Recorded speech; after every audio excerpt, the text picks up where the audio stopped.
আজ শনিবার ৮ ফেব্রুয়ারি ২০২৫, ২৫ মাঘ ১৪৩১ বঙ্গাব্দ, ৮ সাবান ১৪৪৬ হিজরি। জানিয়ে দেব আজকের দৈনিক যুগান্তর পত্রিকার প্রধান শিরোনামগুলো। ধানমন্ডি ৩২ নম্বরে উৎসুক জনতার ভিড়, ধ্বংসস্তূপে দাঁড়িয়েও ক্ষোভ। অন্তর্বর্তী সরকারের ৬ মাস, হিসাব মিলছে না প্রত্যাশা প্রাপ্তির। প্রধান উপদেষ্টার আহ্বান, হাসিনা ও ফ্যাসিস্ট নেতাদের সম্পত্তিতে হামলা নয়। শেখ হাসিনার বক্তব্যের জন্য ভারত দায়ী নয়। দুষ্ট চক্রের ছবলে দেশের অর্থনীতি, নেপথ্যে কারা, সংকট ষড়যন্ত্র পিছু ছাড়ছে না ইউনূস সরকারের। প্রতিদিন দৈনিক পত্রিকাগুলোর শিরোনাম জানতে লাইক, কমেন্ট এবং সাবস্ক্রাইব করুন।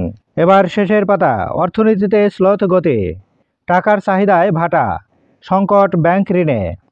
বাসসকে আসিফ মাহমুদ, আওয়ামী লীগ নিষিদ্ধে সরকার দ্রুত পদক্ষেপ নেবে। জনগণের আকাঙ্ক্ষা পূরণে সরকার অঙ্গীকারাবদ্ধ।